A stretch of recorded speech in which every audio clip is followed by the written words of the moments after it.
Vieux, ne t'avise pas de venir ici. Je n'ai pas besoin de toi, va crever de vieillesse tout seul. C'est le message que j'ai reçu de mon fils le soir du 22 décembre. Cruel, tranchant, comme un seau d'eau glacée en pleine figure de ce vieux père qui était en train d'emballer des cadeaux depuis la ferme pour monter en ville voir son fils. Les voisins qui passaient et m'ont vu pétrifié ont dit « Oh, laisse tomber. Les enfants grandissent et deviennent ingrats. » Pas question. Mais moi je n'y croyais pas. Pas du tout. Le fils qui a pleuré toutes les larmes de son corps quand je me suis coupé la main. Le fils qui a juré devant la tombe de sa mère qu'il me ferait rôtir un gigot cette année ne pouvait pas avoir écrit ces mots remplis de haine. Quelque chose ne tournait pas rond. Une odeur de mort émanait de ce téléphone. Et vous ne pouvez pas imaginer. Si cette nuit-là je m'étais vexé et j'étais allé me coucher, la seule chose qui m'aurait accueilli le lendemain matin, c'était le cadavre glacé de mon fils, enchaîné dans la remise de la famille de sa propre femme. Laissez-moi vous raconter ce qui s'est réellement passé avant ce moment fatidique. À peine quelques heures avant que l'écran du téléphone ne s'illumine avec ces mots cruels, j'étais l'homme le plus heureux de cette campagne cévenole. Dehors, le vent d'hiver sifflait à travers les vieilles fissures du bois de la ferme, mais dans la cuisine, mon cœur était chaud, comme si j'étais assis à côté de la cheminée. Je cirais mes vieilles bottes en cuir, mes bottes de guerre, celles que je ne sortais que pour les grandes occasions. Sur la table, j'avais déjà disposé les cadeaux simples, mais pleins de vie. Une bouteille d'Armagnac que j'avais fait vieillir moi-même pendant 5 ans. Un pot de confiture de figues, fait de mes propres mains, et une écharpe en laine que j'avais maladroitement tricotée pour ma belle-fille, même si je savais qu'elle n'avait jamais aimé ces choses modestes. Il y a 6 mois, Julien, mon fils, est venu à la maison. Il m'a pris par les épaules avec des yeux brillants de fierté et m'a promis fermement « Vieux papa, ce Noël, il faut que tu montes en ville. Je vais te rôtir la meilleure côte de bœuf du monde. On va installer le plus grand sapin du quartier. » Cette promesse, c'est ce qui m'a tenu en vie pendant 6 mois. Julien est un homme de parole, il vaut de l'or. Il ne m'a jamais déçu, pas même pour la plus petite chose. Et puis le téléphone a vibré et ce message est apparu. Je l'ai relu 10 fois. Vieux, je n'ai pas besoin de toi. Non, Julien ne m'appellerait jamais vieux comme ça, si sec et si brutal. Il m'appelait toujours papa, chef ou vieux, mais avec ce ton moqueur et affectueux, et surtout, Julien détestait écrire des messages sans ponctuation. Il était très soigneux avec chaque lettre. Ce message était froid, mécanique, comme s'il avait été écrit par un étranger qui essayait de chasser un vieux chien errant. J'ai appelé immédiatement. Messagerie. La 2e fois. Messagerie. Mon cœur s'est mis à battre la chamade. Pas de colère, mais de peur. J'ai appelé Stéphanie, ma belle-fille. Ça a sonné longtemps. Finalement, elle a décroché. « Allô, papa, c'est vous ?» La voix de Stéphanie résonnait, mais ce n'était pas normal. Elle tremblait. Elle était essoufflée, comme si quelqu'un lui pointait un couteau dans le dos. « Stéphanie, où est Julien? Pourquoi est-ce qu'il m'a envoyé un message me disant de ne pas venir? Je suis en train de me préparer pour aller à la gare routière, j'ai demandé rapidement, en essayant de garder mon calme. Il dort. Oh non, on est à l'aéroport. On part à Marseille pour une urgence. Papa, il y a beaucoup de bruit. Ne venez pas, s'il vous plaît. Julien est très fatigué. Il ne veut pas parler. Elle mentait. Je savais qu'elle mentait. Derrière elle, je n'entendais pas les haut-parleurs de l'aéroport, ni l'agitation des voyageurs. À la place, j'entendais de la musique à fond, les basses lourdes d'un rap, cette musique qui glorifie les criminels, et que Julien détestait et interdisait formellement chez lui. Et entre la musique, j'ai pu entendre le rire tonitruant d'un homme, rauque et sauvage. Raccroche, dis à ce vieux de dégager. Toi, toi, toi. Elle m'a raccroché au nez, brutalement. Je suis resté pétrifié au milieu de la cuisine, serrant le téléphone jusqu'à ce que mes jointures blanchissent. Le sang chaud m'est monté à la tête. Un père normal aurait peut-être haussé les épaules. Il aurait pensé que les enfants avaient changé de plan à la dernière minute. Et il aurait rangé ses bagages avec tristesse. Mais je ne suis pas un père normal. Je suis un homme qui a vécu toute sa vie dans cette terre rude. Je sens le danger dans l'air aussi clairement que l'odeur de la poudre. Partir en vacances? Fatigué? J'ai murmuré en fixant le vide. Non, fiston. Je sais où tu es, et je sais que tu n'es pas parti en vacances. J'ai attrapé ma vieille valise, j'ai sorti les vêtements chauds. À la place, je suis allé au tiroir. J'ai sorti mon couteau pliant au manche de chêne, mon compagnon inséparable depuis mes jours de bûcheron. La lame aiguisée brillait sous la lumière jaunâtre. Je l'ai glissé au fond de la poche intérieure de mon épaisse veste, juste contre ma poitrine. Cette nuit-là, j'ai quitté ma maison, laissant derrière moi la fausse paix. Je n'allais pas dîner pour Noël. J'allais chercher mon fils parce que mon instinct me disait qu'il était en danger de mort. Avant de continuer, abonnez-vous à la chaîne et dites-nous d'où vous nous écoutez dans les commentaires ci-dessous. Je me suis blotti sur la dernière banquette du vieux car brinque-ballant qui couvrait la route de nuit vers la ville. Par la vitre, la nuit était noire comme de l'encre, déchirée de temps en temps par les phares qui balayaient les arbres secs au bord de la route. Le vent hurlait, apportant le froid coupant des montagnes. Mais le froid dehors n'était rien comparé à la tempête qui grondait en moi. On dit que quand on vieillit, les sens s'émoussent, la vue se trouble, l'ouïe faiblit, les mains ralentissent. Mais il y a quelque chose qui ne vieillit jamais. Au contraire, ça s'aiguise avec les années. L'instinct d'un père. On appelle ça le flair. C'est comme quand un vieux loup sent la tempête avant que les nuages noirs n'arrivent, ou comme le cheval qui tremble avant que la terre ne bouge. Et ce soir, ce flair hurlait dans ma tête. Julien est en danger. Cours, René, cours. Je serrais la valise usée sur mes genoux. À l'intérieur, la bouteille d'Armagnac tintait contre le pot de confiture. J'ai glissé la main pour toucher la poche intérieure de mon épaisse veste. Mes doigts ont touché la surface froide et rugueuse du manche du couteau. C'était le couteau que j'avais utilisé pendant 40 ans, depuis mes débuts comme jeune bûcheron, jusqu'à ce que je devienne un vieil homme solitaire à la ferme. La lame était usée, mais elle restait tranchante comme un rasoir, assez pour couper une corde, éplucher un fruit, et si nécessaire assez pour protéger ma famille des bêtes sauvages. Je me suis souvenu de l'image de Julien quand il avait 7 ans. Ce jour-là, il y avait eu un orage terrible, et notre vache s'était perdue dans les broussailles. J'avais pensé la laisser, mais Julien avait pleuré avec obstination, insistant pour aller la chercher, parce que c'était la vache qu'il aimait le plus. Père et fils ont marché sous la pluie et le vent toute la nuit. Quand nous avons trouvé la vache piégée dans un ravin, Julien a sauté, utilisant ses petites mains pour essayer de la soulever. Le gamin était couvert de boue, tremblant de froid, mais son regard avait une détermination étrange. Il était comme sa mère, la femme la plus noble, mais aussi la plus courageuse que j'ai jamais connue. « Papa, je n'abandonnerai jamais notre famille. » Julien a dit ça pendant qu'on ramenait la vache à l'enclos. Un garçon comme ça, devenu un homme, ne pouvait pas envoyer un message pour chasser son père comme un mendiant. Pas question. C'était impossible. « Hé, patron, pourquoi cette tête d'enterrement? Vous allez voir la famille pour les fêtes avec cette mine de croque-mort ?» Le chauffeur du car m'a regardé dans le rétroviseur en me lançant la question à voix haute. Il avait l'âge de Julien et mastiquait son chewing-gum bruyamment. J'ai sursauté en essayant de forcer un sourire de travers. « Ah oui, c'est juste que mon fils m'a dit qu'il avait une surprise. Je suis impatient de savoir ce que c'est. C'est tout. Sûrement une bonne nouvelle. De nos jours, les jeunes en ville gagnent bien leur vie. Il va sûrement vous offrir une voiture ou un voyage. » Il a éclaté de rire. Je suis resté silencieux, le regard perdu par la vitre. Un voyage? Bien sûr, le message disait qu'il partait à Marseille. Mais pourquoi le secret? Pourquoi la voix de ma belle-fille tremblait-elle comme ça? Et la musique, cette maudite musique continuait de me hanter. J'ai fermé les yeux, priant en silence. Seigneur, protège mon fils. S'il va bien, je t'offre le reste de ma vie en pénitence. Mais si quelqu'un ose toucher à un seul de ses cheveux, pardonne-moi pour ce que je vais faire. Le car a plongé dans la nuit, emportant un vieux père et une peur qui grandissait à chaque seconde, devenant une pierre lourde écrasant ma poitrine. Je suis arrivé en ville alors que la nuit tombait déjà le 23 décembre. La ville brillait de lumière. D'immenses sapins de Noël clignotaient sur les places. Les cloches de l'église ont sonné, annonçant une saison de paix. Mais tout cela ne faisait que me rendre plus perdu et plus seul.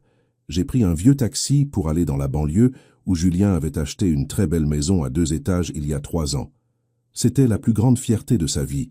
Il avait travaillé comme une bête, en heures supplémentaires jour et nuit à la société de transport routier pour avoir ce foyer. « On est arrivé, patron. Le quartier est sympa, » a dit le chauffeur de taxi en ralentissant. J'ai regardé dehors. Oui, c'était le quartier de Julien. Les maisons autour étaient luxueusement décorées. La maison du voisin de gauche était couverte de guirlandes LED en forme de reine. La maison de la veuve à droite avait un immense Père Noël gonflable qui faisait signe. Mais la maison de mon fils, c'était différent. Elle était complètement sombre, sans lumière clignotante, sans couronne sur la porte. La maison à 2 étages couleur crème se dressait, imposante, froide et séparée de la joie alentour. Les rideaux du 1er et du 2e étage étaient hermétiquement fermés, comme si ses occupants voulaient cacher tous les secrets à l'intérieur. Mais ce qui m'a glacé le sang, ce n'était pas l'obscurité, c'était ce qui était garé dans la cour. La cour de Julien, là où il garait habituellement sa berline gris argenté impeccable, était maintenant envahie par 3 énormes pick-up, noirs comme du goudron, avec des vitres teintées sombres. On ne voyait rien à l'intérieur. La carrosserie était tachée de boue rouge. Ce genre de boue qu'on ne trouve que sur les chemins de terre, des zones frontalières où les passeurs circulent. Ils étaient garés brutalement, écrasant le gazon vert que Julien entretenait chaque week-end. Et puis je l'ai entendu. Quand je suis sorti du taxi, j'ai payé et je me suis tenu devant le portail en fer. La musique grondait depuis l'intérieur de la maison. Ce n'était pas « Douce nuit ». Ce n'était pas « Vive le vent ». C'étaient des trompettes stridentes, des basses accélérées, et la voix nasillarde d'une chanson de rap. J'ai passé la frontière avec les paquets blancs, le flingue à la ceinture et le sac plein de cash. Celui qui se met en travers prend du plomb. Les paroles pleines de violence et de vantardise me frappèrent les oreilles comme des gifles. Julien détestait cette musique. Il m'avait dit « Papa, cette musique, c'est du poison. Ça célèbre le mal. Chez moi, jamais on ne passera des chansons qui font l'éloge des criminels. » Et pourtant, maintenant, sa propre maison vibrait de ce son immonde. Je suis resté planté devant le portail. Le vent glacé me frappait le visage, mais une sueur froide coulait dans ma nuque. L'inquiétude de tout à l'heure s'était transformée en une certitude absolue. Ce n'était pas un voyage éclair, c'était une invasion. Je me suis approché, essayant de regarder par un minuscule interstice entre les 2 rideaux du salon. La lumière jaune de l'intérieur filtrait. J'ai plissé les yeux, le cœur battant la chamade. La scène à l'intérieur m'a glacé le sang, puis m'a fait bouillir de rage. Dans le salon, sur le canapé en cuir brun italien que Julien entretenait comme de l'or, étaient vautrés ses beaux-parents. Le beau-père, le visage écarlate, descendait la bouteille de whisky de luxe de mon fils directement au goulot. La belle-mère, une grosse femme au visage plâtré de maquillage, riait aux éclats avec une longue cigarette à la main, laissant tomber la cendre sur le tapis en laine blanche. Mais celui qui a retenu toute mon attention, ce n'était pas eux. C'était un type que je ne connaissais pas, assis avec les pieds sur la table basse. Il devait avoir dans les 30 ans, le crâne rasé avec une chaîne en or autour de son cou épais comme une chaîne de chien. Il portait un débardeur qui montrait un tatouage de scorpion noir qui remontait de son biceps jusqu'au cou. Il utilisait le couteau à fruits de Julien pour se curer les ongles en riant, disant quelque chose qui faisait jubiler toute la belle famille. Je l'ai reconnu. Même si je ne l'avais jamais vu en personne, j'avais vu sa photo une fois quand Julien avait soupiré et me l'avait montré. Le borgne. Bien qu'il ait ses 2 yeux, le surnom faisait référence à son âme défectueuse. C'était Didier, le frère de Stéphanie, celui dont Julien m'avait parlé. Ce type est une catastrophe ambulante. Il trempe dans le milieu. Je lui ai interdit de mettre les pieds dans cette maison. Alors qu'est-ce qu'il faisait là? Pourquoi la belle famille faisait-elle la fête dans la maison de mon fils, alors qu'il n'était même pas censé être là? Et surtout, où était Julien? J'ai reculé d'un pas, me cachant dans l'ombre du vieux chêne devant le portail. J'avais besoin de confirmer. J'avais besoin de voir ma belle-fille. J'ai respiré profondément, essayant de calmer mon cœur, qui battait à tout rompre. J'ai ajusté le col de ma chemise, lissé le bord de la veste qui cachait le couteau, et je suis sorti de l'ombre. J'ai sonné. Ding-dong. La sonnette a retenti clairement mais semblait avalée par le vacarme de la musique à l'intérieur. J'ai sonné encore, cette fois en laissant le doigt appuyé plus longtemps. À l'intérieur, la musique a baissé brusquement. J'ai entendu des pas précipités, des chuchotements. « C'est qui ?» J'ai dit qu'on ne voulait pas de visiteurs. La voix rauque de l'homme a résonné. « Laisse voir, c'est sûrement la pizza. » Une voix de femme s'est fait entendre. C'était Stéphanie. La lourde porte en bois s'est entr'ouverte. Stéphanie est apparue. Elle portait une fine chemise de nuit en soie, avec un gilet mal enfilé par-dessus. Son visage était très maquillé, mais ça ne cachait pas à quel point elle était émaciée et les profondes cernes noires sous ses yeux. Quand elle m'a vu planté là avec mon sac de cadeaux de la ferme, tout le sang a quitté son visage. Elle est restée paralysée comme une statue, agrippant le bord de la porte. Ses lèvres tremblaient, mais aucun son ne sortait. René. Elle a murmuré si doucement que le vent a failli emporter le mot. J'ai regardé droit dans les yeux de ma belle-fille, cherchant un peu de chaleur, un peu de bienvenue. Mais il n'y avait rien. Dans ses yeux, il n'y avait que de la terreur pure. « Bonjour, ma petite Stéphanie », j'ai dit d'une voix grave, en essayant de paraître calme. « Je suis là. » Ils ne m'ont pas répondu. Je me suis inquiété et j'ai attrapé le cadre de la porte. J'ai essayé de faire un pas en avant, mais Stéphanie a reculé vite, bloquant le passage avec son autre main sur la porte. « Papa, pourquoi vous êtes venu? Je vous avais déjà envoyé un message.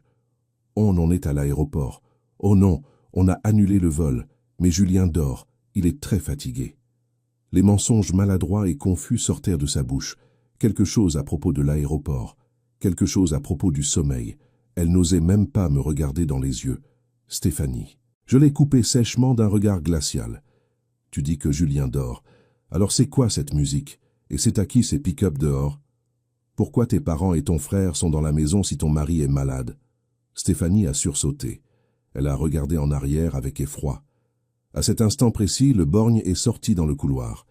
Il avait une bière à la main, le visage rouge par l'alcool. Il m'a toisé de haut en bas avec mépris, et il a souri d'un air moqueur, montrant des dents jaunies par le tabac. « C'est qui, Frangine ?»« Ah, le vieux fermier. » Il s'est avancé, puis s'est planté de toute sa carrure, juste derrière Stéphanie, me soufflant toute la puanteur d'alcool au visage. « Hé, le vieux, tu t'es trompé de maison. Personne n'achète de légumes ici. Dégage. » J'ai serré le poing. La rage s'est embrasée dans ma poitrine comme un brasier. Je suis venu voir mon fils. « Pousse-toi. Ton fils n'a pas envie de te voir. Il en a marre de ton odeur de fumier. » Le borgne a ri puis s'est retourné pour hurler sur Stéphanie. « Qu'est-ce que tu fais? Ferme cette porte. Vire-le ou je ne réponds plus de rien. » Stéphanie tremblait. J'ai clairement vu sur son poignet là où la manche du gilet avait remonté. Des ecchymoses, des marques de doigts qui avaient serré fort. « Papa, partez. »« S'il vous plaît, » a dit Stéphanie, les yeux remplis de larmes. Elle m'a regardé d'un air suppliant. « S'il vous plaît, partez. Julien va bien, demain. Demain, je lui dirai de vous appeler. Partez, Stéphanie. Où est mon fils? » J'ai rugi en essayant de pousser la porte pour entrer. « Mais pardonnez-moi, papa. » Bam. La porte s'est refermée violemment au nez. Le bruit du verrou s'est fait entendre précipitamment. Je suis resté là, seul au milieu de la nuit glaciale. À l'intérieur, le rire du borgne a de nouveau éclaté, accompagné du rap à fond, comme pour noyer mes coups sur la porte et se moquer de l'impuissance d'un vieil homme. Il pense qu'une porte en bois va m'arrêter. Il pense que je vais retourner à la gare routière en pleurant. Il se trompe lourdement, les imbéciles. J'ai reculé de quelques pas. J'ai regardé vers la fenêtre du deuxième étage. La chambre de Julien et de sa femme, toute sombre, sans signe de vie. Je me suis baissé, faisant semblant de ramasser ma valise, et j'ai marché vers le portail comme si j'avais abandonné.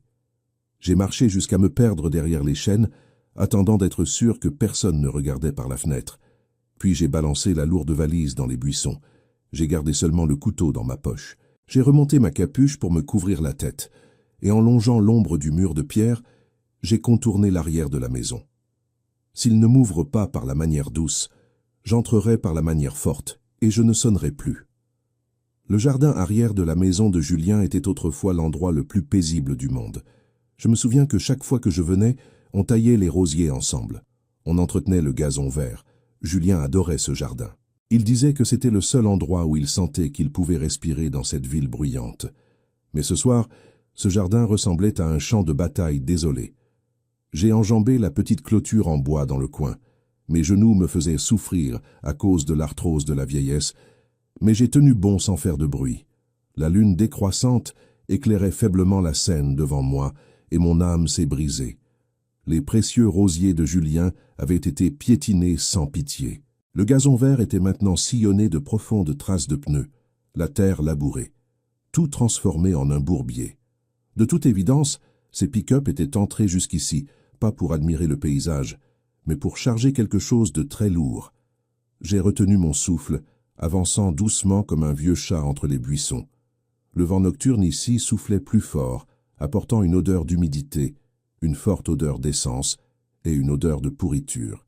Je me suis collé au mur de la maison, progressant vers la vieille remise dans le coin du jardin. Cette remise que Julien avait construite juste pour ranger la tondeuse et divers outils. Elle était en bois de pin, simple et un peu de travers. Julien plaisantait. Ce cabanon va s'écrouler d'un coup de pied. Mais en m'approchant, j'ai remarqué un changement étrange. La porte en bois pourri de la remise était maintenant renforcée par 2 barres de fer en travers, et sur le loquet branlant d'avant, il y avait maintenant un cadenas neuf, gros comme un poing, qui brillait sous la lune. Pourquoi verrouiller une petite pièce qui contient des pelles et des pioches avec un cadenas aussi coûteux? Mon instinct me hurlait plus fort que jamais. Mes mains tremblantes ont touché le bois froid. J'ai collé mon oreille à la fente entre les planches de pin. Silence total à l'intérieur. Est-ce que je me trompe? Me suis-je demandé en sueur malgré le froid. Se pourrait-il qu'il cache de la contrebande ici? J'allais me retirer pour chercher un autre moyen d'entrer dans la maison principale. Mais juste à ce moment-là, quelque chose a sonné. Clink, clink. C'était du métal qui s'entrechoquait. Le bruit de chaînes. Ça venait de l'intérieur. Ça sonnait lourd et fatigué. Je me suis figé. Un gémissement a suivi. Pas celui d'un animal blessé. C'était le gémissement d'une personne. Un gémissement contenu, faible, brisé, comme s'il venait de la poitrine de quelqu'un en train de mourir sans force. Ah! Ah! De l'eau. Le murmure est sorti, si faible que si je n'avais pas eu l'oreille collée, j'aurais cru que c'était le vent. Mais j'ai reconnu cette voix, même si elle était rauque, déformée par la douleur, je l'ai reconnue. C'était la voix qui m'avait appelé papa pendant 30 ans. « Julien !» J'ai chuchoté d'une voix brisée, les lèvres plaquées contre le bois. « Julien, c'est toi, fiston ?» Le gémissement à l'intérieur s'est arrêté. Le silence a duré 3 secondes. Mais pour moi, c'était un siècle. Puis un bruit a répondu, un léger coup sur le bois. Toc, toc, et puis un sanglot. Le cri d'un enfant qui retrouve sa mère. Le cri du désespoir qui retrouve l'espoir. « Papa, papa !» Le monde s'est écroulé sur moi. Mon fils, il n'était pas parti à Marseille. Il ne dormait pas dans un lit chaud. Il était là, dans cette remise immonde et glaciale, à quelques mètres de sa propre maison où les envahisseurs mangeaient et buvaient à leur aise. Les larmes ont monté dans mes vieux yeux brûlants, mais se sont immédiatement asséchées, laissant place à quelque chose de plus terrifiant.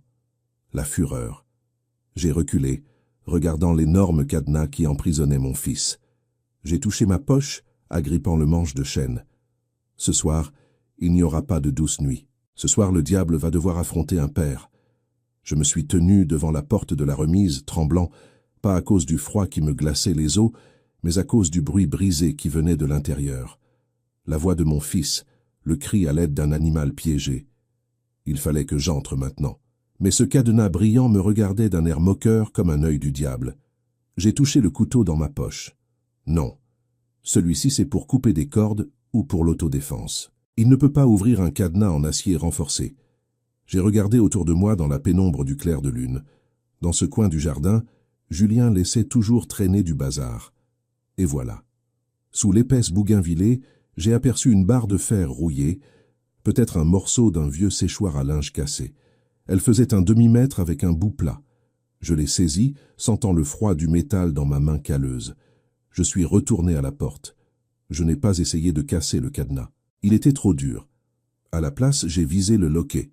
Julien avait construit cette remise en bois bon marché, et après plusieurs pluies, il était déjà à moitié pourri. J'ai glissé la pointe de la barre entre le loquet métallique et la porte en bois. J'ai pris une profonde inspiration, concentrant toute la force d'un homme qui a porté du bois toute sa vie dans mon bras droit. « Ouvre-toi ou je te mets en pièces !» j'ai sifflé entre mes dents. Crac! Le bois a claqué sèchement. Le loquet a sauté, arrachant un morceau de bois pourri. La porte s'est entr'ouverte en grinçant sur les gonds sans huile. J'ai retenu mon souffle. Est-ce que le bruit a alerté ceux de la maison? J'ai regardé vers la maison principale. Le rap continuait de gronder. Les rires continuaient. Peut-être que le bon Dieu utilisait ces sons crasseux pour me couvrir. Je me suis glissé dans la remise et j'ai refermé la porte derrière moi. L'obscurité à l'intérieur était épaisse, lourde. Mais ce qui m'a frappé en premier, ce n'était pas les ténèbres, c'était l'odeur. Un mélange horrible qui m'a retourné l'estomac. Odeur de bois pourri, forte odeur d'urine rance et cachée quelque part. L'odeur métallique de sang séché et d'antiseptique bon marché. Tremblant, j'ai sorti mon téléphone. J'ai allumé la lampe torche. La lumière blanche et froide a balayé la petite pièce en désordre. Des sacs d'engrais déchirés, de vieilles tondeuses qui traînaient, et puis la lumière s'est arrêtée dans le coin où se trouvait le poteau principal de la remise. Mon cœur s'est arrêté. Julien, mon fils grand et fort, la fierté de notre nom, était étendu là, recroquevillé sur le sol froid et sale. Il ne portait qu'un short déchiré, la peau violacée par le froid. Il avait les mains liées dans le dos au poteau avec une corde rêche. Mais le pire, c'était sa jambe droite, une épaisse chaîne en fer, du genre pour chien méchant, lui serrait la cheville droite, l'autre bout accroché à un piton scellé dans le béton. La cheville était enflée au double de sa taille, noire et violette. Le tibia était tordu selon un angle grotesque, contre nature. Il lui avait cassé la jambe, et il l'avait laissée comme ça, sans attelle, sans bandage, seulement avec du sang séché collé à sa peau. Julien. Ma voix brisée m'a échappé. Cette silhouette recroquevillée a sursauté. Il a levé la tête, plissant les yeux face à la lumière. Son visage était émacié. Sa barbe avait poussé, un œil tuméfié qu'il ne pouvait pas ouvrir. Ses lèvres gercées, toutes blanches. Quand il m'a reconnu, le bon œil s'est ouvert énorme, plein de terreur au lieu de joie. « Papa !» il a murmuré d'une voix rauque comme le vent dans une cheminée. « Éteins. Éteins la lumière, papa. Fuis. » Je ne l'ai pas écouté. Je me suis jeté à ses côtés, tombant à genoux sur la terre froide. J'ai serré son visage couvert de bleu, mes larmes brûlantes tombant sur ses joues. « Mon Dieu, mon fils, qu'est-ce qu'ils t'ont fait? Mon fils, qui t'a fait ça ?» Julien tremblait dans mes bras, pas de froid, mais de peur. Il essayait de me repousser avec le peu de force qu'il lui restait. « Tu ne peux pas être ici. Le borgne. Il a un flingue. Il va te tuer. Pars, papa. Je ne vais nulle part. » J'ai dit fermement en enlevant mon épaisse veste pour le couvrir. « Je suis là. Personne ne va tuer personne.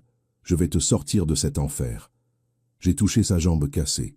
Julien a laissé échapper un gémissement de douleur en se rétractant. La rage a explosé en moi, brûlant toute peur. J'ai regardé la chaîne, puis le visage détruit de mon fils. Ce n'est pas de la violence domestique, c'est de la torture.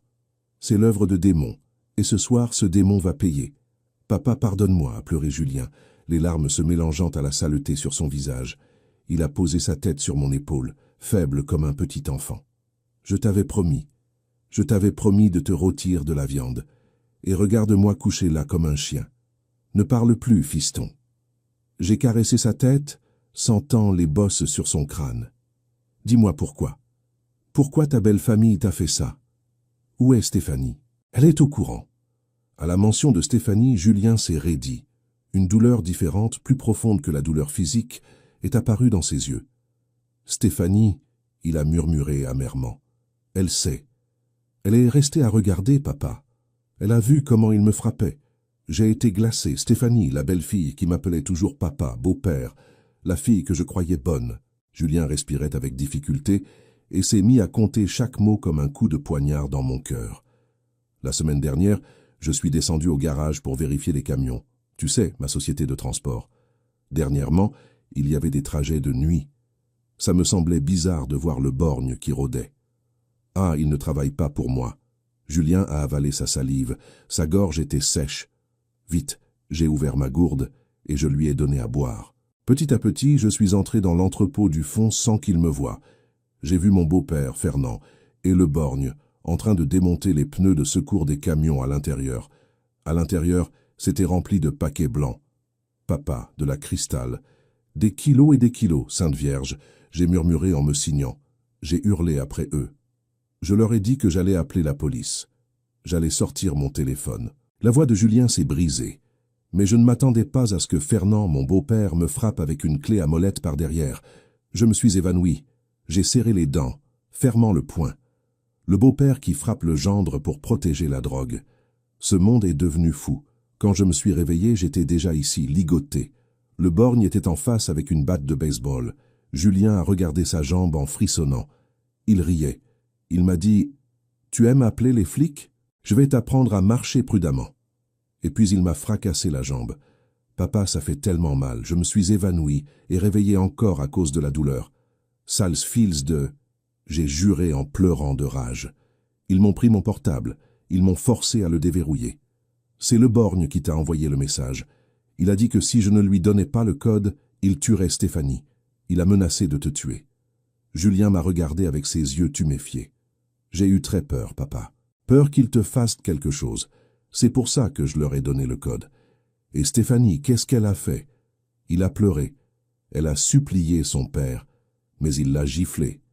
Il lui a dit « Tu veux vivre bien ou tu veux que toute la famille finisse en tôle ?» Et comme ça, elle s'est tue. Elle a choisi sa famille. Papa, elle m'a laissé étendu là. J'ai senti un frisson me parcourir l'échine. La trahison. Ce poison tue plus vite que les balles. Ils n'ont pas seulement cassé la jambe de mon fils.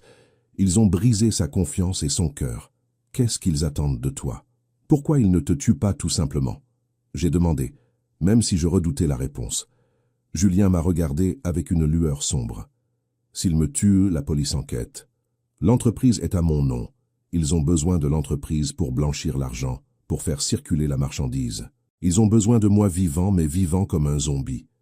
Il a montré du doigt le coin sombre de la remise où il y avait une petite table en bois. Regarde, papa, regarde ce qu'ils vont me faire ce soir. J'ai braqué la lumière là-bas et ce que j'ai vu m'a glacé le sang. Sur la table pourrie, à côté d'une bouteille vide, il y avait un plateau métallique brillant.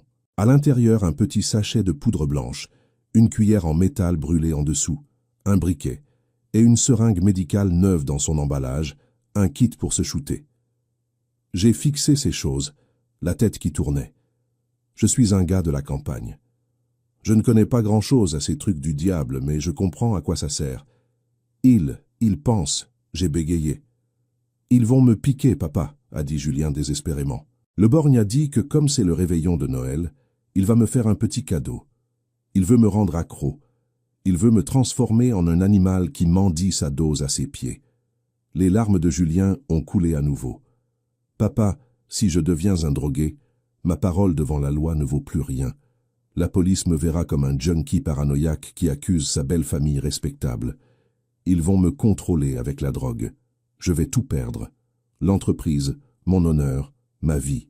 J'ai regardé mon fils, un ingénieur, un homme sain, intelligent, sur le point d'être transformé en esclave de ce poison. Le plan n'était pas seulement cruel, il était parfait d'une manière terrifiante. Tuer quelqu'un oblige à cacher le corps, mais tuer l'âme de quelqu'un permet de continuer à utiliser le corps pour faire de l'argent. Non, j'ai dit en baissant la voix, froide et dure, et je me suis relevé en me tournant vers mon fils. Il n'y aura pas de piqûre. Personne ne va faire de toi un drogué. Tu ne comprends pas. Le borgne arrive, il a dit qu'il finirait la bouteille et qu'il viendrait s'occuper de moi. Tu dois partir maintenant. Clic. Un bruit à la porte de la remise a coupé Julien. On a tous les deux sursauté. Le loquet dehors a grincé. Des pas lourds sur l'herbe sèche et le fredonnement aviné de quelqu'un. « Joyeux Noël à mon cher beau-frère !» C'était la voix du borgne. Il arrivait. J'ai regardé la chaîne de Julien. Pas le temps de la casser. J'ai cherché une arme, la barre rouillée, prête, et le couteau dans ma poche. « Papa, cache-toi !» a murmuré Julien en panique. « Derrière ces sacs, vite !» J'ai regardé mon fils, puis la porte qui vibrait. Je savais que je ne pouvais pas me cacher. Si je me cachais, il piquerait Julien devant mes yeux. Pas question, c'était hors de question. J'ai éteint la lampe torche. Je l'ai rangée. J'ai reculé, me fondant dans l'obscurité juste derrière la porte. Main droite agrippée à la barre, main gauche sur le couteau. Mon cœur battait si fort que j'avais peur qu'il l'entende. Je suis un homme de 70 ans avec de l'arthrose, des yeux fatigués. Lui, c'est un taureau de 30 ans, brutal et armé. Un combat inégal. Mais j'ai deux choses qu'il n'a pas. La surprise et l'instinct d'un vieux loup acculé qui défend son louveteau. La porte a volé en éclats. La lune est entrée, dessinant l'ombre d'un homme costaud sur le sol. L'odeur d'alcool est entrée d'un coup. L'affrontement sanglant a commencé. Le borgne est entré dans la remise, la bouteille à moitié bue dans la main droite, un pistolet noir dans la gauche. Il n'a pas allumé la lumière par excès de confiance peut-être, ou parce qu'il aimait savourer la peur de sa victime dans le noir. Il titubait, pas de travers, ivre. « Voyons voir, beau-frère. » Il a articulé ces mots d'un ton moqueur. « Tiens, je t'apporte ton médicament. Prêt à t'envoler au paradis ?» Il a avancé vers Julien. Mon fils s'est recroquevillé en regardant le flingue. « Non, s'il te plaît, Didier. » Julien a supplié une énième fois. « Ne m'appelle pas Didier, appelle-moi patron. » Il a ri en levant la bouteille pour une dernière gorgée. À cet instant, quand il a renversé la tête en arrière, exposant sa gorge et baissant sa garde, je suis sorti de l'ombre derrière la porte. Je n'ai pas crié. Les vieux rusés ne crient pas quand ils attaquent. J'ai mis tout mon poids et toute ma haine dans la barre rouillée. Clac. La barre a frappé sèchement sur son poignet armé. Un craquement sec a retenti. Il a hurlé de douleur. Le flingue a volé de sa main, glissant sur le béton dans l'obscurité. C'est quoi ce bordel? Il s'est retourné, les yeux exorbités de surprise. Il m'a vu. Un vieil homme aux cheveux blancs, des yeux de feu, la barre à la main. Toi, je ne lui ai pas laissé le temps. J'ai balancé le deuxième coup vers son genou. Mais le borgne, bien que saoul, savait se battre dans la rue. Il a reculé par réflexe. La barre n'a fait que frôler sa cuisse. Il a rugi, me lançant la bouteille au visage. Je me suis baissé. La bouteille s'est fracassée sur le poteau. Verre volant en éclats, profitant du fait que j'avais bougé. Il a chargé sur moi comme un taureau. Le choc m'a envoyé contre les sacs. Ma poitrine me faisait mal, comme si j'avais été frappé par une masse. J'ai lâché la barre. Vieux morceau de « je vais te crever ». Le borgne a hurlé en me balançant un coup de poing au visage. Il m'a touché à la pommette. J'ai vu des étoiles, goût de sang dans la bouche. Il s'est jeté sur moi, les mains sur mon cou, des doigts gras et rugueux serrant ma gorge. Je ne pouvais plus respirer. Ma vision s'assombrissait. « Papa, non !» a hurlé Julien en tirant sur la chaîne inutilement. J'ai vu le visage déformé du borgne collé au mien. Il riait, sourire de démon. Il pensait avoir déjà gagné. Il pensait que la jeunesse écrasait la vieillesse. Mais il avait oublié quelque chose. Je suis un fermier. J'ai eu affaire à des taureaux et des bûches toute ma vie, et j'ai un atout dans ma manche. Ma main droite a cherché dans la poche. Mes doigts ont touché le manche de chêne. Clic. Le couteau s'est ouvert. Je n'ai pas poignardé au hasard. Je me suis souvenu comment je tuais les poulets, comment je saignais les sangliers. Il me fallait un point faible. Avec mes dernières forces, j'ai planté le couteau dans sa cuisse pile à l'aine où l'artère passe. Schlac. Le borgne a poussé un hurlement de terreur qui a déchiré la nuit. Il a lâché mon cou, agrippant sa jambe. Le sang a commencé à gicler, chaud, me trempant entièrement. Je l'ai repoussé. J'ai roulé sur le côté, toussant, cherchant de l'air. Il a essayé de se relever, blême, les yeux exorbités. Il cherchait le flingue, le pétard. Où il est? Il a gémi. J'ai aussi vu le flingue. Il était à 1 mètre de Julien. « Julien, le flingue !» J'ai crié. Julien, malgré la douleur, a tendu le bras, attrapant l'arme avec ses mains liées. Il l'a pointé vers le borgne, tremblant. « Bouge pas, sale ordure !» a crié Julien. Le borgne s'est figé. Il a vu le canon noir, puis sa blessure qui saignait. La bravoure l'a quitté, laissant une lâcheté pure. « Non, tire pas, beau-frère, c'était pour rire. » Il a bégayé en levant les mains. Je me suis relevé avec difficulté. J'ai ramassé la barre. Je me suis approché et je lui ai collé un bon coup sur la nuque. Bam! Le borgne a roulé les yeux et s'est effondré comme un sac de patates, inconscient. Je suis resté là, haletant. Tout me faisait mal, couvert du sang d'un autre, mais je ne ressentais pas de dégoût. Je ressentais du plaisir. « C'est fait », j'ai dit à Julien. « On y va, fiston ». Il n'y avait pas de temps pour se reposer. Le hurlement du borgne avait sûrement alerté ceux de la maison. Le rap s'est arrêté. J'ai entendu des cris venant de la maison. Qu'est-ce qui s'est passé? Didier! La voix de Fernand a grondé. J'ai juré entre mes dents. J'ai fouillé les poches du borgne. Des clés. Dieu merci. Un trousseau avec le logo Citroën. C'était pour un des pick-up. Je suis retourné vers Julien. Le problème, c'était la chaîne. Je n'avais pas la clé du cadenas. « Papa, comment je fais? Je suis enchaîné. » Julien regardait sa cheville désespérément. J'ai regardé le piton dans le béton. Il était solide, mais la chaîne tenait au piton par une manille en U avec une vis. « Passe-moi la clé à molette là-bas. » J'ai pointé du doigt. Julien a rampé pour attraper la clé à molette rouillée.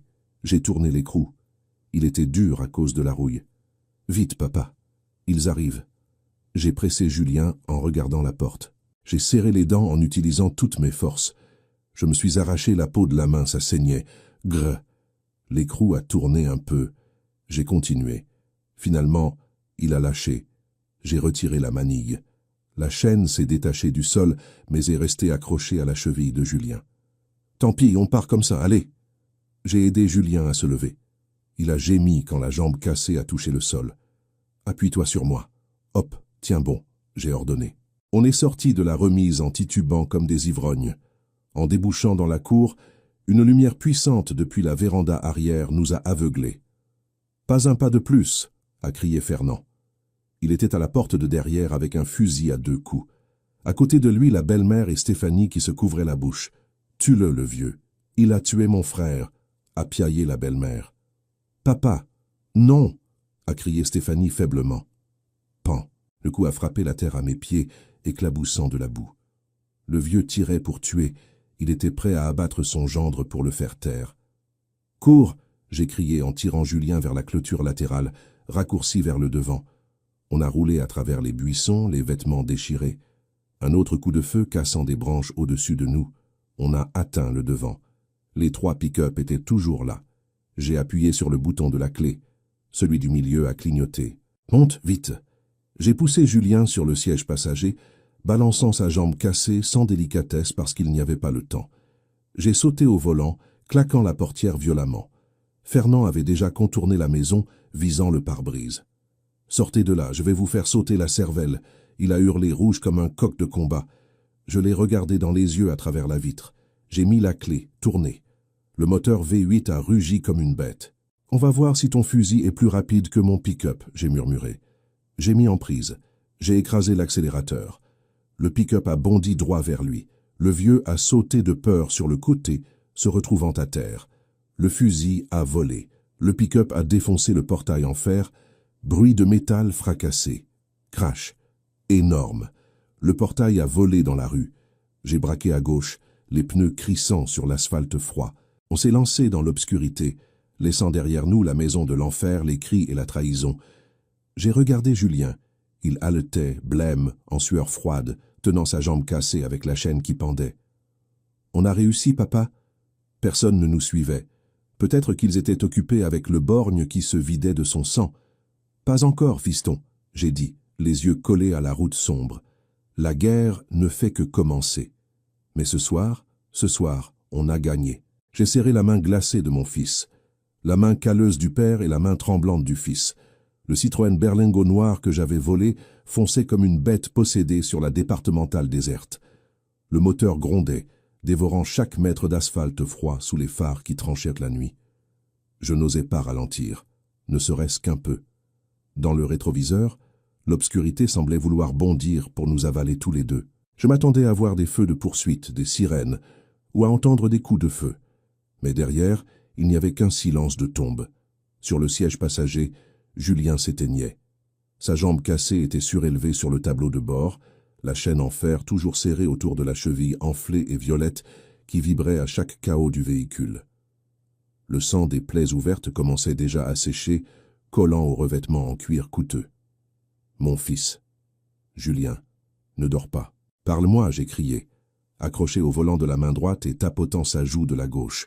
Julien a entrouvert les yeux, le regard perdu, absent de douleur et de choc. « Papa, j'ai froid. J'ai très sommeil. »« Ne dors pas, bon sang. Si tu dors, tu meurs. » Je lui ai crié dessus avec les larmes au bord. Je connaissais les symptômes. Choc traumatique. Il perdait du sang et la douleur dépassait ce qui est humainement supportable. S'il perdait connaissance maintenant, son cœur pouvait s'arrêter. J'ai mis le chauffage au maximum, mais le froid qui émanait de son corps semblait ne rien réchauffer. « Écoute-moi », je lui ai dit en essayant de garder la voix calme. « Tu te souviens quand tu étais petit, cette fois où tu as grimpé au figuier et tu t'es cassé le bras? Tu as pleuré toute la journée, mais le lendemain tu voulais déjà remonter. Tu es le gamin le plus têtu de la ferme. Tiens bon, fiston. » Julien a souri faiblement. Un sourire de travers sur son visage amoché. « Cette fois-là, tu m'avais mis une fessée parce que j'avais déchiré ma chemise neuve. Oui, oui, cette fois-ci je ne vais pas te frapper. Je vais t'acheter 10 chemises neuves. Ouvre juste les yeux et regarde-moi. » J'ai regardé l'horloge du tableau de bord. 2 heures du matin. On avait déjà parcouru environ 30 kilomètres loin de cet antre du diable. J'avais besoin d'un hôpital, mais ça ne pouvait pas être le grand hôpital en centre-ville, où il y a des caméras partout et où sa belle famille pouvait nous retrouver facilement. Je me souvenais vaguement qu'il y avait une petite clinique à la sortie du village de Saint-Antonin, à environ 10 kilomètres de plus. C'était le seul endroit qui me venait à l'esprit. « On est presque arrivé, fiston. Tu vas voir le médecin. » Je l'ai réconforté. Mais à l'intérieur, l'angoisse me brûlait. Je ne savais pas si j'étais en train de mettre mon fils dans un autre piège. Dans cette campagne frontalière, la ligne entre les bons et les méchants est mince comme du papier. Police, médecin, juge. N'importe qui peut être à leur solde si le prix est bon. Mais en voyant Julien s'éteindre, je savais que je n'avais pas d'autre choix. J'ai braqué. Le véhicule a pris le chemin de terre qui mène à Saint-Antonin, soulevant un nuage de poussière rouge. La clinique du Vallon était un bâtiment d'un seul étage, vieux avec de la peinture jaune qui s'écaillait, perdu entre les châtaigniers. Le néon blanc et bleu des urgences était le seul accueil. Je me suis garé brutalement devant la porte. Je n'ai même pas coupé le moteur. J'ai sauté, couru côté passager, ouvert la portière et porté Julien. « Tiens bon, fiston, encore un petit peu. » Je l'ai porté à l'intérieur. Une infirmière de garde qui somnolait derrière le comptoir s'est réveillée en sursaut quand elle nous a vus. Un vieil homme aux vêtements déchirés couverts de sang et un jeune homme battu avec une chaîne qui pendait. Elle a hurlé, terrifiée. Mon Dieu, qu'est-ce qui s'est passé? Urgence. Mon fils a eu un accident. Aidez-le, s'il vous plaît. J'ai crié en allongeant Julien sur le brancard le plus proche. Un médecin de garde, la cinquantaine avec des lunettes à verre épais, est accouru. Il a regardé la blessure à la jambe de Julien, puis la chaîne, et son regard est passé de l'inquiétude au soupçon. « Ça n'est pas un accident de la route », il a dit froidement, en palpant la fracture. « Ce sont des coups avec un objet contondant. Et cette chaîne. Qui êtes-vous? Qu'est-ce que vous lui avez fait? » « Je suis son père. Je viens de le sauver de ses ravisseurs. Vous pouvez soigner sa jambe avant de m'interroger ?» J'ai crié. J'avais perdu toute patience. Le médecin m'a fixé un moment, puis il a fait signe à l'infirmière. « En salle de soins. Morphine pour la douleur tout de suite. Appelez la gendarmerie. » « N'appelez pas la gendarmerie locale. » J'ai arrêté la main de l'infirmière. « Appelez les fédéraux, la police judiciaire. » Le médecin a repoussé ma main. « C'est le protocole, monsieur. On doit signaler toute blessure suspecte. » Ils ont emmené Julien à l'intérieur. Ils m'ont laissé dans la salle d'attente. Je me suis laissé tomber dans une chaise en plastique froide, la tête dans les mains avec le sang séché du borgne, encore sous mes ongles. J'ai sorti mon portable pour appeler Yannick, mais la batterie était morte après une longue nuit de lampes torches et de GPS. « Merde, bordel !» j'ai juré en frappant le portable contre la chaise. Même pas 20 minutes se sont écoulées quand des sirènes se sont fait entendre dehors. Pas des ambulances, des voitures de patrouille. 2 véhicules de gendarmerie ont freiné à l'entrée. 4 gendarmes sont descendus, la main sur l'étui. Celui devant était un type corpulent, avec une grosse moustache, des yeux plissés qui balayaient tout. Je me suis levé. Mon instinct me disait que quelque chose clochait. Ils étaient arrivés très vite, trop vite pour la lenteur habituelle de la gendarmerie du coin. Le commandant est entré. Il n'a pas demandé au médecin. Il est venu droit vers moi. « C'est vous, René ?» a-t-il demandé d'une voix rauque. « Oui, je veux porter plainte. Mon fils a été... Fermez-la. » Il m'a coupé brutalement. « Vous êtes en état d'arrestation pour enlèvement, trouble à l'ordre public et coups et blessures volontaires. » Quoi? J'étais abasourdi. « Vous êtes fou? C'est moi la victime. Mon fils a été cassé par sa belle famille. » Il le gardait enchaîné. Le gendarme a souri d'un air moqueur, s'approchant de moi. Il m'a chuchoté à l'oreille. Juste pour moi. « La famille Santalon nous a déjà prévenus. Le vieux, tu as mis le pied dans le mauvais guêpier. Le borgne, c'est mon pote de comptoir. » Mon sang s'est glacé. Il s'est avéré que le protocole du médecin m'avait envoyé droit dans la gueule du loup. Ou pire, toute cette commune était à la solde des trafiquants. « Menottez-le », il a ordonné à ses subordonnés. 2 jeunes gendarmes se sont jetés sur moi. Je ne suis pas un criminel, mais je ne suis pas un mouton qu'on mène à l'abattoir. À ce moment-là, l'instinct de survie s'est déclenché. J'ai attrapé la chaise en plastique, je l'ai brisée sur le gendarme le plus proche, et j'ai couru vers la salle d'urgence où était Julien. « Julien, barricade la porte !» j'ai crié. Je suis entré dans la salle d'urgence. J'ai claqué la porte et poussé le verrou juste avant que le commandant n'y mette la main. « Ouvrez cette porte, espèce de vieux fou !» Les coups grondaient, suivis de jurons. Dans la salle, Julien était sur le lit, à moitié assommé par la morphine, mais le bruit l'a réveillé. L'infirmière et le médecin avaient reculé, effrayés, dans un coin. « Qu'est-ce que vous foutez ?» a crié le médecin. « La ferme est reculée si vous voulez vivre. » J'ai sorti le couteau pas pour les menacer, mais en le pointant vers la porte. Je ne vais blesser personne, mais je ne laisserai pas ces pourris prendre mon fils. J'ai poussé la lourde armoire à médicaments pour bloquer l'entrée. Les coups dehors indiquaient qu'ils essayaient d'enfoncer la porte. Le bois vibrait, des morceaux de plâtre tombaient. « Papa !» Julien essayait de se redresser. « Qu'est-ce qui se passe ?»« La gendarmerie. Ils sont à la botte du borgne. » J'ai dit vite, en sueur du front aux pieds. « Ils viennent nous prendre pour que ta belle famille finisse le travail. » J'ai inspecté la salle. Pas de sortie. Fenêtres avec des barreaux. On était piégés dans une souricière. J'avais besoin de renfort, mais mon portable était mort. Je me suis tourné vers l'infirmière tremblante. « Mademoiselle, prêtez-moi votre téléphone, s'il vous plaît. Je jure sur mon honneur de père, je ne suis pas un criminel, ils veulent tuer mon fils. » Peut-être que le désespoir et la vérité dans mes yeux l'ont touchée, ou peut-être qu'elle avait peur du couteau. Tremblante, elle a sorti le portable de sa blouse et me l'a tendu. Je l'ai attrapé.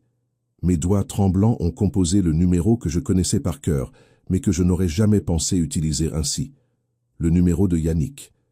Yannick était mon élève à l'école d'autodéfense il y a des années, un orphelin rebelle que j'avais remis dans le droit chemin. Maintenant, c'est un commandant de la brigade des stupéfiants fédérale, l'OFAST, dans la capitale. Ça a sonné. 1, 2, bam. La porte a commencé à craquer. Le gendarme dehors la frappait avec la crosse de son arme. « Allô ?» Une voix grave et autoritaire a répondu. « Yannick, c'est moi. »« Maître René !» j'ai crié dans le téléphone. « Maître, qu'est-ce qui se passe ?»« Vous avez l'air... » Yannick, écoute bien. Je suis à la clinique du Vallon. La gendarmerie locale m'a cerné. Mon fils Julien, sa belle famille, qui sont des trafiquants, lui a cassé la jambe. Les gendarmes d'ici sont corrompus. Si tu ne viens pas, on se verra dans l'autre monde, fiston. Silence une seconde. Et puis la voix de Yannick est devenue dure, professionnelle. Barricadez-vous là, maître. N'ouvrez pas. Ne livrez personne. Je vais envoyer l'équipe d'intervention la plus proche. 30 minutes. Donnez-moi 30 minutes. Je ne sais pas si cette porte tiendra aussi longtemps, fiston.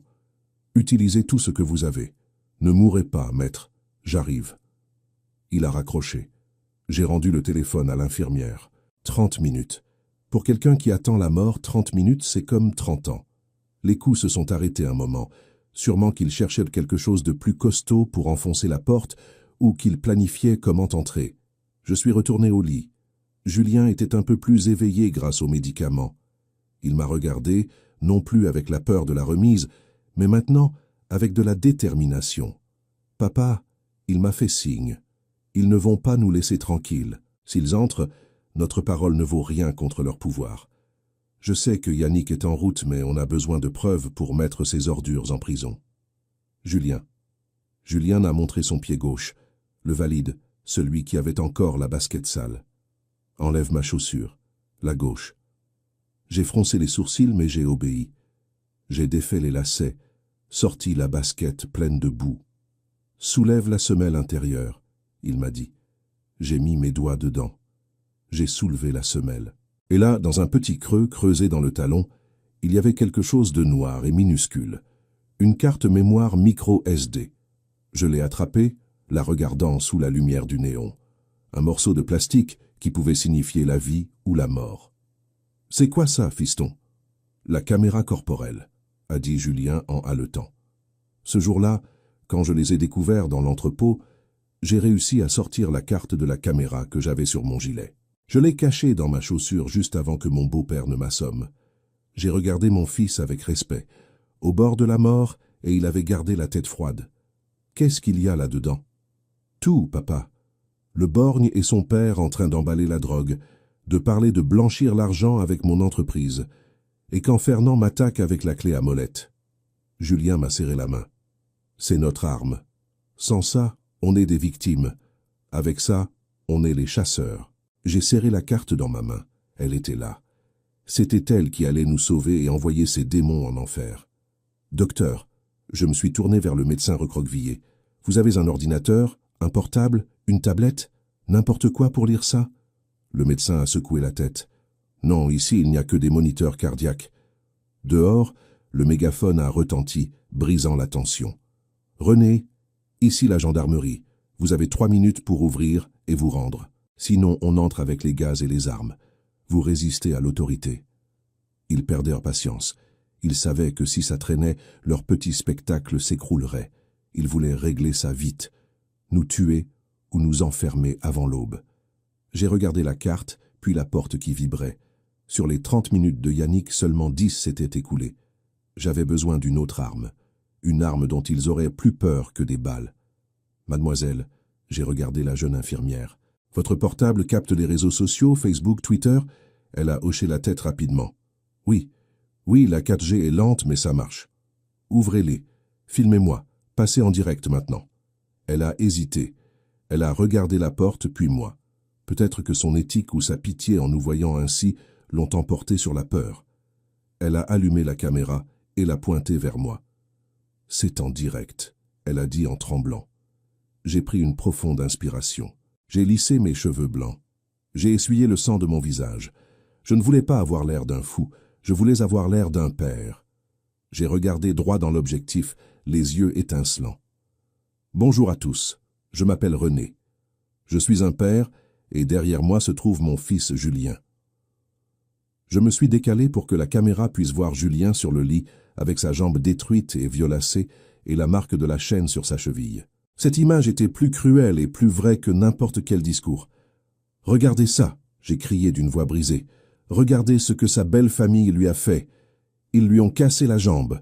Ils l'ont enchaîné comme un chien dans une remise la nuit du réveillon de Noël, juste parce qu'il a découvert qu'il trafique de la drogue. » J'ai brandi la carte SD devant la caméra.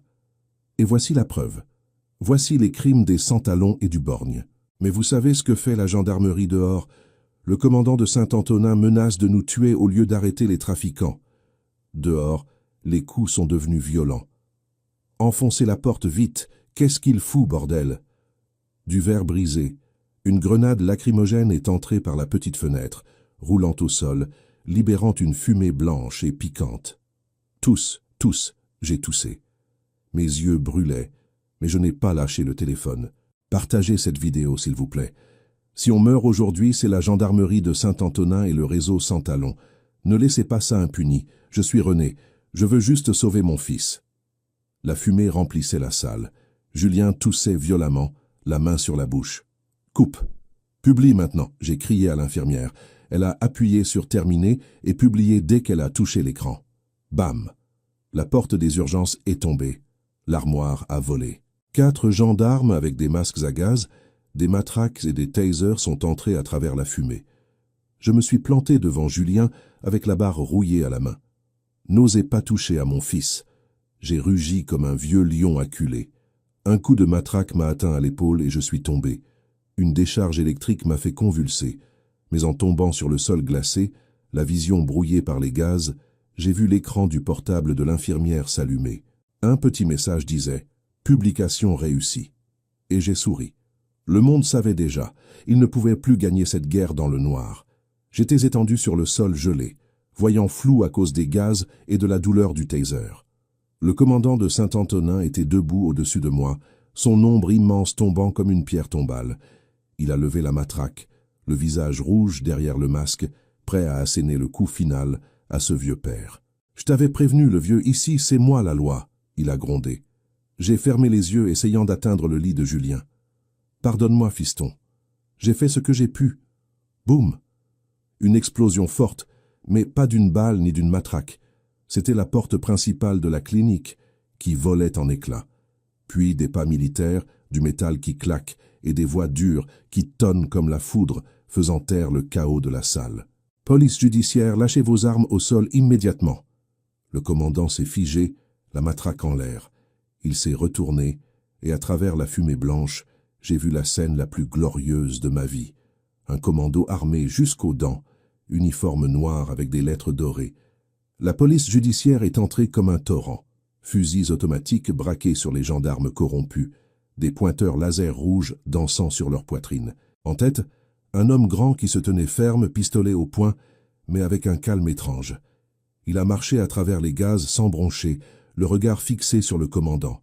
« Yannick, mon élève, j'ai compris d'un coup. » La voix de Yannick, froide, a tranché le silence. « Lâchez vos armes ou je vous traite comme complice des trafiquants et j'ouvre le feu. » Le commandant a tremblé. Il a regardé son petit pistolet, puis l'arsenal des fédéraux. Clac. La matraque est tombée au sol. Il a levé les mains. Ses genoux l'ont lâché et il s'est effondré. « Ne tirez pas. J'ai juste fait mon devoir. » Il a bégayé. « Votre devoir, c'est de protéger les gens. Pas de servir de larbin aux assassins, » a dit Yannick, et il a fait signe à ses hommes. « Menottez-les tous. Confisquez les grades et les armes. Appelez la police scientifique immédiatement. » Les locaux ont été plaqués au sol, bras dans le dos. Le bruit des menottes, clic, clic, sonnait comme de la musique à mes oreilles. Yannick a couru pour me relever. Il a retiré son masque, inquiet. « Maître, vous allez bien? Je suis arrivé en retard. » J'ai toussé, aspirant de l'air pur, pleurant à cause des gaz. J'ai agrippé le bras solide de Yannick, souriant de travers. « Non, fiston. Juste à temps. Pile à temps. » J'ai montré le lit. « Julien. Sauve Julien. » Un médecin militaire était déjà auprès de Julien, vérifiant les constantes et lui administrant des médicaments. « Il est stable, maître, » a rapporté le médecin. J'ai soupiré de soulagement. Mon corps s'est transformé en chiffon. Je me suis adossé au mur, regardant emmener les gendarmes véreux. Ce soir, la justice n'est pas qu'un joli mot. Ce soir, la justice, ça ressemble à des fusils noirs braqués sur les méchants. Ma vidéo en direct de quelques minutes est devenue l'étincelle qui a fait brûler tout l'empire criminel. En quelques heures, elle avait des millions de vues.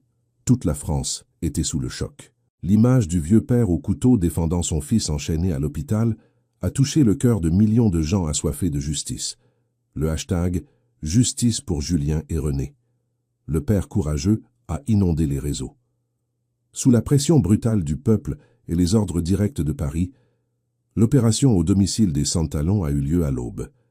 Je n'y étais pas, mais Yannick m'a montré la vidéo des caméras embarquées. Le portail que j'avais défoncé la nuit précédente était encore par terre. Les fédéraux sont entrés. Ils ont trouvé Fernand et sa femme en train de brûler des papiers dans la cheminée. Ils ont trouvé le borgne qui gémissait sur le canapé avec sa jambe mal bandée et un fusil à côté qu'il comptait utiliser. Mais le plus fort, c'était dans le garage. Quand ils ont cassé le faux sol en béton, ils ont trouvé un bunker secret. À l'intérieur, plus de 50 briques d'héroïne, des kilos de cristal et un arsenal. La maison luxueuse, les fêtes, tout construit sur le sang et le poison. Et Stéphanie, je l'ai vue dans la vidéo. Elle n'a pas fui ni résisté. Elle était assise tranquillement dans la cuisine, en pleurs.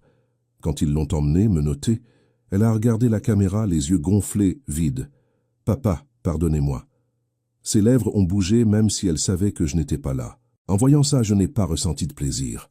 J'ai ressenti de la tristesse, une tristesse profonde pour la manière dont l'argent sale détruit les gens. C'était une bonne fille, jusqu'à ce que la cupidité et la lâcheté engloutissent sa conscience. Ils ont emmené Julien et moi à l'hôpital militaire de la capitale pour notre sécurité. On a vécu sous protection pendant 1 semaine. Ils ont opéré la jambe de Julien, posé des broches. Les médecins ont dit qu'il marcherait à nouveau mais boiterait à vie. « Pas de problème, papa », a souri Julien, en tapotant le plâtre. « Mieux vaut marcher de travers que marcher à genoux devant ces salauds. » J'ai regardé mon fils. La fierté ne tenait pas dans ma poitrine. Le fils faible de la remise était mort. Devant moi se tenait un vrai homme qui avait traversé l'enfer et en était revenu avec une cicatrice d'honneur.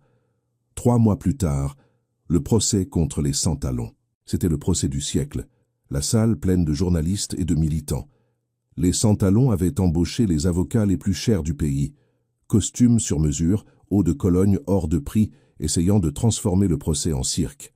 « Votre honneur », a dit l'avocat principal, glissant comme une anguille. « Mes clients sont les victimes d'un coup monté. Julien est un drogué, il s'est auto-mutilé pour extorquer.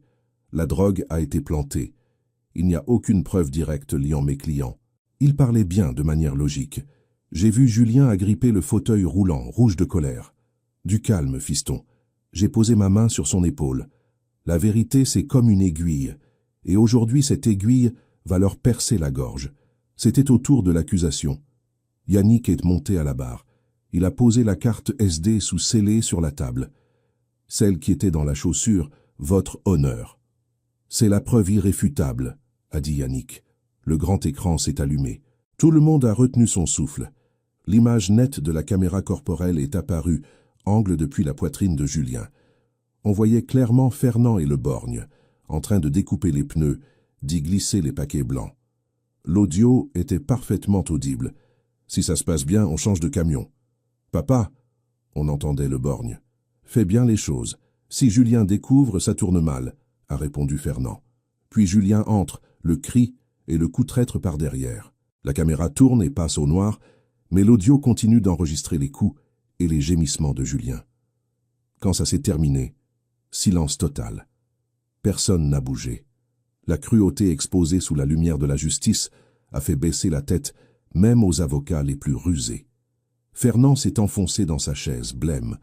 Le borgne a baissé la tête, tremblant. Le juge a frappé le marteau, résonnant comme un clou dans le cercueil de l'empire du mal. Que le témoin René s'avance. Je me suis levé, ajustant ma vieille chemise, mais repassée. Je me suis avancé en regardant ceux qui avaient torturé mon fils. Je ne connais pas grand-chose aux lois, j'ai dit, ma voix résonnant. Je suis juste un père. J'ai appris à mon fils à cultiver la terre, à élever du bétail, à être droit. Je ne lui ai pas appris à affronter des démons, mais je lui ai appris une chose. Si tu tombes, tu te relèves, et si tu ne peux pas, c'est moi qui te porte. J'ai montré Julien dans le fauteuil. Ils lui ont cassé la jambe, mais ils n'ont pas brisé son âme, et ils ne briseront jamais l'amour d'un père. Vous avez l'argent, le pouvoir, les armes, mais nous, on a la vérité, et la vérité ne meurt jamais. Toute la salle s'est levée pour applaudir. Ça tonnait comme un orage, noyant les protestations de la défense. La sentence est tombée ce jour-là. Fernand Santalon, 25 ans. Le borgne, 30 ans. L'épouse, 15 ans pour complicité. Bien confisqué. Justice était rendue. Après le procès, avant de partir pour la prison pour femmes, Stéphanie a demandé à voir Julien. Les policiers ont accordé 5 minutes dans la salle d'attente sous surveillance. Je suis resté à la porte. Julien dans son fauteuil, calme. Stéphanie en face, menottée, en pleurs, le mascara qui coulait. « Julien, pardonne-moi », elle a sangloté. J'avais peur. Peur qu'il me tue. Peur qu'il te tue. Julien a regardé la femme avec qui il avait partagé le lit. Celle à qui il avait juré amour. « Je sais que tu avais peur », a dit Julien doucement. « Je ne te reproche pas d'avoir eu peur. Tout le monde a peur de mourir. Alors, tu me pardonnes? Quand je sortirai, on pourra... » Stéphanie a regardé avec un espoir naïf. Julien a secoué la tête lentement. « Steph, je te pardonne. Je ne garde pas de rancune parce que la rancune, c'est boire du poison en espérant que c'est l'autre qui meurt. Je lâche prise, pour vivre en paix. » Il a marqué une pause, voix ferme. « Mais pardonner, ce n'est pas revenir. Tu es resté à regarder pendant qu'ils me cassèrent la jambe. Tu es resté muette quand ton père m'a frappé avec la batte. Ce silence m'a fait plus mal que les coups. J'ai besoin d'une femme qui se tient à mes côtés dans la tempête, pas d'une qui se cache derrière l'ennemi. » Julien a tourné le fauteuil sans regarder en arrière. « Au revoir, Stéphanie. J'espère que tu trouveras la paix, mais pas avec moi. » Stéphanie s'est effondrée, pleurant sur la table. Des pleurs de regret qui arrivent trop tard. J'ai poussé le fauteuil de mon fils vers la sortie du tribunal. Le soleil de l'après-midi nous baignait d'or. Le vent de printemps soufflait déjà, apportant une vie nouvelle. « Tu as bien fait, fiston. » Je lui ai tapé sur l'épaule. « Ça fait mal, papa. » Julien a touché sa poitrine. « Ça fait plus mal que la jambe. » « Je sais, mais cette blessure aussi, elle guérit. Et quand elle guérira, tu seras plus fort que jamais. » 3 mois plus tard, l'hiver est passé, mais dans les montagnes, les nuits sont fraîches. Dans ma vieille ferme, un grand feu de joie brûlait dans la cour. Des étincelles rouges volant vers le ciel comme des lucioles. L'odeur de la côte de bœuf rôtie avec ses épices et son bois de chêne remplissait l'air. Julien était près du feu avec une béquille dans une main, retournant les côtes sur le grill de l'autre. Il avait tenu sa promesse. Un barbecue en retard, mais le plus savoureux du monde. « C'est prêt, le vieux. Sors l'Armagnac. » Il a crié, le visage rouge du feu et de la joie. Le sourire était revenu. J'ai sorti l'armagnac vieilli. J'ai versé 2 verres. Yannick aussi est venu. Il avait roulé depuis la ville pour être avec nous. 3 hommes assis autour du feu sous les étoiles. On a trinqué. Au retour, a dit Yannick. À la justice, a continué Julien. Parce qu'on est vivant, j'ai dit avec une boule dans la gorge. Cul sec. L'armagnac est descendu en brûlant agréablement, réchauffant l'âme. J'ai vu Julien manger de la viande avec appétit. J'ai vu son plâtre et j'ai regardé le ciel. Je me suis souvenu de cette nuit de terreur, du désespoir de voir mon fils enchaîné, de la solitude face au système pourri. Si je n'avais pas fait confiance à mon instinct, si j'avais reculé par peur, si j'avais choisi la sécurité d'un vieil homme au lieu du danger. Maintenant je serais seul, devant la photo de mon fils, bouffé par la culpabilité jusqu'à en mourir. Je me suis tourné regardant la caméra comme si je parlais à des millions de pères là-dehors. Mes amis, la vie est pleine de pièges et de loups déguisés en agneaux. On peut vous prendre votre argent, votre maison, même votre nom. Mais il y a une chose qu'on ne pourra jamais vous prendre, c'est le sang qui coule dans votre famille. N'ignorez jamais la voix du cœur. Quand l'instinct vous dit que vos enfants sont en danger, envoyez la peur au diable. Défoncez les portes. Battez-vous comme des bêtes pour les protéger. Parce que la plus grande richesse d'un homme, ce n'est pas ce qu'il a en banque, mais les gens assis autour du feu de camp ce soir. Je suis René, je suis un père, et j'en suis fier. J'ai reposé le verre, attrapé le morceau de côte de bœuf que Julien m'a tendu. C'est délicieux, fiston, meilleur qu'un restaurant étoilé. Joyeux Noël, papa, a ri Julien, les yeux brillants. Joyeux Noël, fiston. Le feu crépitait, illuminant les visages heureux du père et du fils. Ce soir, le vent est encore froid, mais nos cœurs n'ont jamais été aussi chauds. Si cette histoire vous a captivé, likez la vidéo, abonnez-vous à la chaîne et partagez vos pensées dans les commentaires. Pour écouter la prochaine histoire, cliquez sur la case à gauche de l'écran. Merci de nous avoir suivis.